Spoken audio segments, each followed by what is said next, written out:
CPM-ന് പലപ്പോഴായി പല കോണുകളിൽ നിന്നും കിട്ടേണ്ടത് കിട്ടാറുണ്ട്. അത് നീതിപീഠത്തിൻ്റെ ഭാഗത്ത് നിന്നായാലും പ്രതിപക്ഷത്തിൻ്റെ ഭാഗത്ത് നിന്നായാലും മാധ്യമങ്ങളുടെയും സോഷ്യൽ മീഡിയയുടെയും പൊതുജനങ്ങളുടെയും ഭാഗത്ത് നിന്നായാലും പലപ്പോഴായി സംസ്ഥാന സർക്കാരിനും CPM-നും വിമർശനങ്ങൾ കേൾക്കേണ്ടി വന്നിട്ടുണ്ട്. ഇപ്പോൾ രാജ്യത്തെ CPM വലിയ ചോദ്യങ്ങൾക്ക് ഉത്തരം പറയേണ്ടി വരുമെന്ന് വ്യക്തമാവുകയാണ്.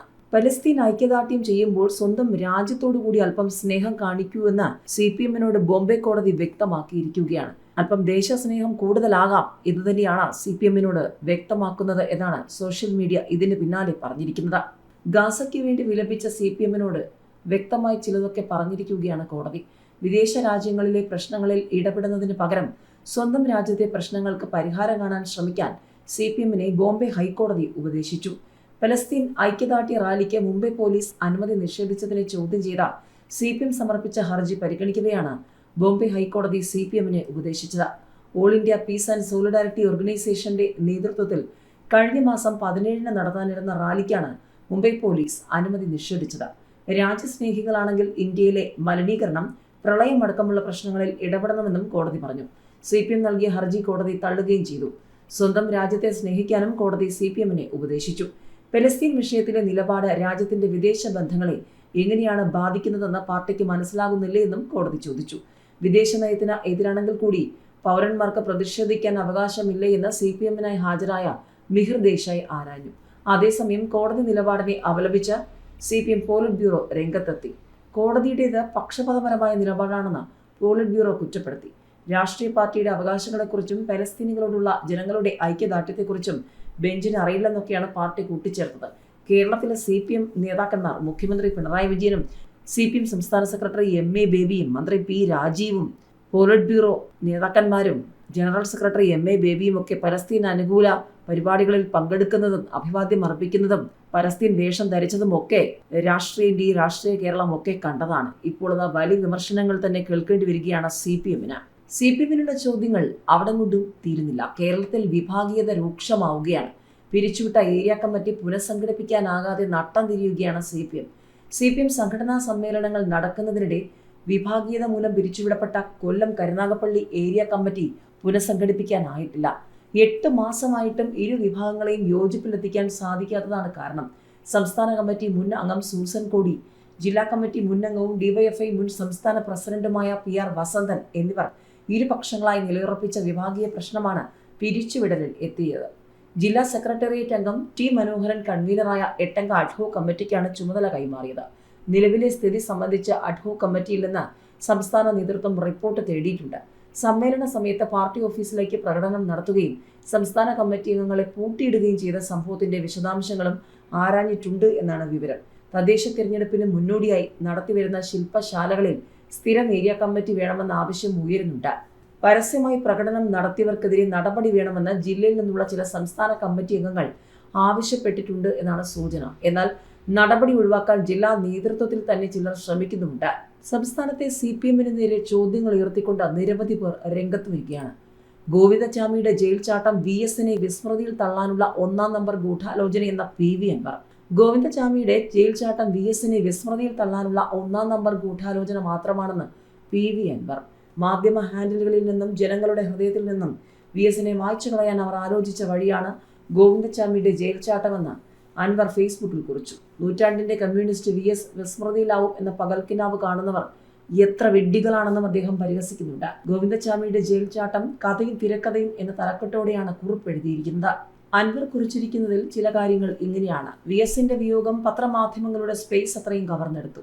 കേരളത്തിലെ വാർത്താ മാധ്യമങ്ങളെല്ലാം തന്നെ VS-ന്റെ ചരിത്രവും വർത്തമാനവും ഇഴകീറി 72 മണിക്കൂറുകൾ സ്റ്റോറികൾ ചെയ്തു. പാർട്ടി സമ്മേളന വേദികളിലടക്കം VS-നെ അപമാനിച്ചവർ VS തന്നെ പറഞ്ഞ ക്യാപിറ്റൽ പണിഷ്മെന്റിന്റെ കഥകൾ മാധ്യമങ്ങൾ ഓർത്തെടുത്തു. സോഷ്യൽ മീഡിയ ഇത് ഏറ്റുപാടി. പുന്നപ്രയുടെയും വയലാറിന്റെയും വീരനായകന്റെ വിയോഗം അർഹിക്കുന്ന പ്രാധാന്യത്തോടെ തന്നെ കേരളം ചർച്ച ചെയ്തു. വിതുമ്പുന്ന അനുശോചന യോഗങ്ങളുണ്ടായി. പിണറായിസമാണ് കമ്മ്യൂണിസവും സോഷ്യലിസവും എന്ന് തിരുത്തി വായിക്കാൻ കഴിഞ്ഞ ഒരു പതിറ്റാണ്ട് നിർബന്ധിതരായി പോയ സഖാക്കളെയും പുതിയ കാലത്ത് പിണറായിസത്തെ പാർട്ടിയായി ധരിച്ച് വശായിപ്പോയ പുതിയ സഖാക്കളെയും VS-ന്റെ മരണം അഗാധമായി സ്വാധീനിച്ചു. ഇന്ത്യൻ കമ്മ്യൂണിസ്റ്റ് പാർട്ടിയോളം പ്രായമുള്ള VS ആയിരുന്നു യഥാർത്ഥ കമ്മ്യൂണിസ്റ്റ് എന്ന സത്യം വെളിച്ചം കാണാനുള്ള ഉപാധിയായി തീർന്നു. സഖാ VS-ന്റെ പോരാട്ട ചരിത്രത്തിന്റെ ഈ പൊതുവായന കേരളത്തിന്റെ പൊതുസമൂഹം ഈ വിഷയം ഏറ്റെടുത്തപ്പോൾ കമ്മ്യൂണിസത്തെയും സോഷ്യലിസത്തെയും മുതലാളിത്തത്തിന് എഴുതിക്കൊടുത്ത റെസിപ്റ്റ് കൈപ്പറ്റിയവർ ജാഗരൂകരായി. കടലും തിരയും ബക്കറ്റിലെ വെള്ളവും സിംബോളിക്കായി പറഞ്ഞ VS-നെ അപമാനിച്ചവർ മഹാനായ VS-ന് മുൻപിൽ, നാടിന് അദ്ദേഹത്തോടുള്ള സ്നേഹത്തിന് മുന്നിൽ സ്വയം ചെറുതാകുന്നത് സഹിക്കാനാവാതെ പരക്കം പാഞ്ഞു. മാധ്യമ ഹാൻഡിലുകളിൽ നിന്നും ജനങ്ങളുടെ ഹൃദയത്തിൽ നിന്നും VS-നെ മായ്ച്ചു കളയാൻ അവർ വഴി ആലോചിച്ചു. അതിന്റെ ബൈ പ്രോഡക്റ്റ് മാത്രമാണ് ഗോവിന്ദച്ചാമിയുടെ ജയിൽ ചാട്ടം എന്നാണ് PV അൻവർ കുറിച്ചത്. ജയിൽ സുരക്ഷയുടെ പഠന റിപ്പോർട്ട് നൽകിയിട്ട് 12 വർഷം, പക്ഷെ നിർദ്ദേശങ്ങൾക്ക് പുല്ലുവില. സംസ്ഥാനത്തിന്റെ ജയിൽ സംവിധാനത്തെ മുഴുവൻ വെല്ലുവിളിച്ച ചാർലി തോമസ് എന്ന ഗോവിന്ദച്ചാമി എന്ന കൊടും കുറ്റവാളി ജയിൽ ചാടിയിട്ടും ജയിൽ സുരക്ഷ സംബന്ധിച്ച പഠന റിപ്പോർട്ടിൽ ഉറക്കം വിട്ടുണരാതെ സർക്കാർ. 2013 സമർപ്പിച്ച റിപ്പോർട്ടിന് 12 വർഷമായി കഠിന തടവാണ് സർക്കാർ വിധിച്ചത്.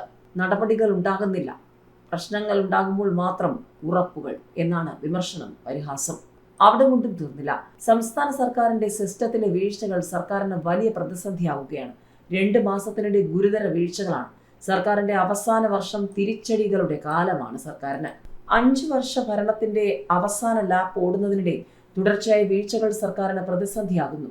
2 മാസത്തിനിടെ ഒന്നിനു പുറകെ ഒന്നായി വലിയ പ്രശ്നങ്ങളിലൂടെയാണ് സർക്കാർ കടന്നുപോയത്. 9 വർഷത്തെ ഭരണ നേട്ടമായി LDF സർക്കാർ ഉയർത്തിക്കാട്ടുന്ന പ്രധാന പദ്ധതിയാണ് ദേശീയപാത വികസനം. പക്ഷേ പലയിടത്തും ദേശീയപാതകൾ തകർന്നതോടെ, തകർച്ചയുടെ വക്കിലായതോടെ വലിയ തിരിച്ചടിയായി. തകർന്ന ദേശീയപാതകൾ സംസ്ഥാന സർക്കാരിന് വലിയ ചോദ്യം തന്നെയാണ്. ദേശീയപാത നിർമ്മിച്ചുവെന്ന് അവകാശപ്പെടുന്നുണ്ടെങ്കിലും ഗുണനിലവാരം ഉറപ്പാക്കുന്നതിൽ സംസ്ഥാന സർക്കാരിന്റെ ഇടപെടൽ ഉണ്ടാകുന്നില്ല എന്ന ആരോപണത്തിന് കരുത്തു പകരുകയാണ് ഓരോ അപകടങ്ങളും. കുട്ടികളെ കരയിച്ച കീം. സംസ്ഥാനത്തെ എഞ്ചിനീയറിംഗ്, ഫാർമസി പ്രവേശന പരീക്ഷകളുടെ കീം റാങ്ക് ലിസ്റ്റ് പ്രസിദ്ധീകരിക്കുന്നതിന് 1 മണിക്കൂർ മുൻപ് മാർക്ക് ഏകീകരണ ഫോർമുല പരിഷ്കരിച്ച് പ്രോസ്പെക്ടസ് ഭേദഗതി ചെയ്ത ആയിരക്കണക്കിന് വിദ്യാർത്ഥികൾക്ക് പ്രയാസമുണ്ടാക്കി സർക്കാർ. തിരുവനന്തപുരം മെഡിക്കൽ കോളേജ് ആശുപത്രിയിലെ യൂറോളജി വകുപ്പ് മേധാവി ഡോക്ടർ ഹാരിസ് ജൂൺ അവസാന വാരം സമൂഹ മാധ്യമത്തിൽ പങ്കുവച്ച വൈകാരികമായ കുറിപ്പ് ഗവൺമെന്റ് മെഡിക്കൽ കോളേജുകളുടെ പൊതുവസ്ഥയെക്കുറിച്ചുള്ള ചർച്ചകൾക്ക് വഴിവെച്ചു. കേരള ഗവർണറായിരുന്ന ആരിഫ് മുഹമ്മദ് ഖാന്റെ കാലം മുതൽ തുടങ്ങിയതാണ് സർക്കാരും രാജ്ഭവനുമായുള്ള തർക്കം. ഇപ്പോൾ ഏറ്റവും ഒടുവിൽ ഗവർണർ പങ്കെടുത്ത സർവകലാശാല സെനറ്റ് ഹാളിലെ പരിപാടിയുമായി ബന്ധപ്പെട്ടുള്ള തർക്കങ്ങൾ എങ്ങുമെത്താതെ നിൽക്കുകയാണ്. മഞ്ഞുരുകിയെന്ന് പറയുമ്പോൾ പോലും സർക്കാർ എന്താണ് ചെയ്യുന്നതെന്നാണ് പുതിയ ചോദ്യം. കൊല്ലം തേലക്കര ബോയ്സ് ഹൈസ്കൂളിലെ സൈക്കിൾ ഷെഡിന് മുകളിൽ ചെരുപ്പെടുക്കാൻ കയറുന്നതിനിടെ വിദ്യാർത്ഥി ഷോക്കേറ്റ് മരിച്ച സംഭവം നാടിനെ നടുക്കി. സർക്കാർ സംവിധാനങ്ങൾ യഥാസമയം തീരുമാനങ്ങൾ എടുത്ത് നടപ്പാക്കുന്നതിലുണ്ടായ അലംഭാവവും കേരളം ചർച്ച ചെയ്തു. കോട്ടയം മെഡിക്കൽ കോളേജ് ആശുപത്രിയിലെ പഴയ കെട്ടിടം തകർന്നു വീണപ്പോൾ അതിനിടയിൽ ആരുമില്ലെന്നാണ് മന്ത്രിമാരുൾപ്പെടെ ആദ്യം പറഞ്ഞത്. എന്നാൽ ഒരു മൃതദേഹം കണ്ടെത്തിയതോടെ സിസ്റ്റത്തിലെ തകരാർ ആവർത്തിച്ചു. ഇപ്പോൾ എല്ലാ തകരാറും സിസ്റ്റത്തിന് മേൽ വയ്ക്കുന്ന സർക്കാരിന് ഒടുവിലുണ്ടായ തിരിച്ചടിയാണ് കൊടും കുറ്റവാളി ഗോവിന്ദച്ചാമിയുടെ ജയിൽ ചാട്ടം. കേന്ദ്ര ഏജൻസികൾ കേരളത്തിലെത്തുമോ? തട്ടിപ്പിൽ സംസ്ഥാനം അന്വേഷണം അട്ടിമറിച്ചു. കേന്ദ്ര ഏജൻസികളെ സമീപിക്കുമെന്ന് BJP. കേന്ദ്ര സർക്കാർ വിവിധ പദ്ധതികളിലായി സംസ്ഥാനത്തെ പട്ടികജാതി ക്ഷേമ പ്രവർത്തനങ്ങൾക്ക് അനുവദിച്ച കോടികൾ അർഹർക്ക് നൽകാതെ ഉദ്യോഗസ്ഥരും CPM നേതാക്കളും കൈക്കലാക്കിയത് സംബന്ധിച്ച സമഗ്ര അന്വേഷണത്തിന് കേന്ദ്ര സർക്കാരിനെ സമീപിക്കുമെന്ന് BJP മുൻ സംസ്ഥാന അധ്യക്ഷനും ദേശീയ നിർവാഹക സമിതി അംഗവുമായ കുമ്മനം രാജശേഖരൻ, സംസ്ഥാന സെക്രട്ടറി VV രാജേഷ് എന്നിവർ വാർത്താ സമ്മേളനത്തിൽ അറിയിച്ചു. വ്യക്തമായ തെളിവുകൾ ഉണ്ടായിട്ടും സംസ്ഥാന പോലീസും ക്രൈംബ്രാഞ്ചും അന്വേഷണം അട്ടിമറിക്കുകയാണെന്ന് കുമ്മനം രാജശേഖരൻ പറഞ്ഞു. കേന്ദ്ര സർക്കാർ പട്ടികജാതി ക്ഷേമ പ്രവർത്തനങ്ങൾക്കായി നൽകിയ 6600 കോടി രൂപയാണ് സംസ്ഥാനം വകമാറ്റി ചിലവഴിച്ചതും ഉപയോഗിക്കാതെ നഷ്ടപ്പെടുത്തിയതും. അർഹരായവർക്ക് സഹായം നൽകാതെ വ്യാജ രേഖകളുണ്ടാക്കി പട്ടികജാതി ഫണ്ട് CPM നേതാക്കളുടെ അക്കൗണ്ടുകളിലേക്കും ചില ഉദ്യോഗസ്ഥരുടെ അക്കൗണ്ടുകളിലേക്കുമാണ് പോയത്. പരാതികൾ ഉയർന്നപ്പോൾ പോലീസ് ചില കേസുകൾ എടുത്തെങ്കിലും പ്രതികളുടെ അറസ്റ്റോ തുടർ നടപടികളോ ഉണ്ടായില്ലെന്ന് കുമ്മനം രാജശേഖരൻ വ്യക്തമാക്കി. തദ്ദേശ സ്വയംഭരണ സ്ഥാപനങ്ങൾ കേന്ദ്രീകരിച്ചാണ് വലിയ തോതിൽ ഫണ്ട് വെട്ടിപ്പും അഴിമതിയും നടന്നത്. മൈക്രോ ബിസിനസ് പ്രവർത്തനങ്ങൾക്കായി തിരുവനന്തപുരം കോർപ്പറേഷനിൽ അനുവദിച്ച ഫണ്ട് അനർഹരുടെ അക്കൗണ്ടിലേക്കാണ് പോയത്. വായ്പയൊന്നും എടുക്കാത്ത വ്യക്തികൾക്ക് ഈ പദ്ധതിയുടെ പേരിലുള്ള സബ്സിഡി പണം അനുവദിച്ചു എന്ന വളരെ ഗുരുതരമായ കുറ്റവും തിരുവനന്തപുരം കോർപ്പറേഷനിലുണ്ടായി. ഇതിലൂടെ 6 കോടിയോളം രൂപയാണ് അപഹരിച്ചത്. വ്യാജ കമ്മ്യൂണിറ്റി സർട്ടിഫിക്കറ്റുകൾ നിർമ്മിച്ച തിരുവനന്തപുരം കോർപ്പറേഷനിൽ നിന്നും വൻതുക കൈക്കലാക്കി. SC വനിതാ ഗ്രൂപ്പുകളിൽപ്പെട്ടവർക്ക് സംരംഭങ്ങൾ തുടങ്ങുന്നതിനുള്ള കേന്ദ്ര സർക്കാർ ഫണ്ട് അനുവദിച്ച പദ്ധതികളിൽ നിന്നാണ് ഇത്തരത്തിൽ വ്യാജരേഖകളുണ്ടാക്കി കോടികൾ തട്ടിച്ചത്. കൊല്ലം, തൃശൂർ കോർപ്പറേഷനുകളിലും കാസർഗോഡ് നഗരസഭയിലും ചില ബ്ലോക്ക് പഞ്ചായത്ത് മേഖലകളിലും ഇത്തരത്തിൽ പണം തട്ടിയിട്ടുണ്ട്. ലോക്കൽ ഫണ്ട് ഓഡിറ്റ് ഇത് സംബന്ധിച്ച് വ്യക്തമായ റിപ്പോർട്ട് സർക്കാരിന് നൽകിയിട്ടും നടപടിയെടുക്കാൻ സംസ്ഥാന സർക്കാർ തയ്യാറായിട്ടില്ല.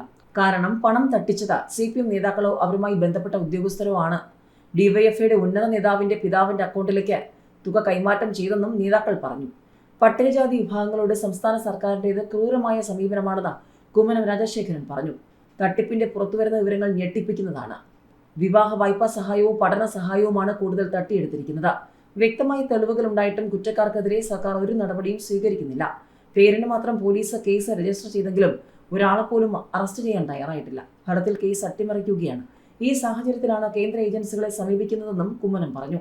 അടുത്ത ദിവസം ഡൽഹിയിലെത്തി കേന്ദ്ര പട്ടികജാതി കമ്മീഷനും സെൻട്രൽ വിജിലൻസ് കമ്മീഷനും കേന്ദ്ര പട്ടികജാതി വികസന വകുപ്പ് മന്ത്രിക്കും പരാതി നൽകും.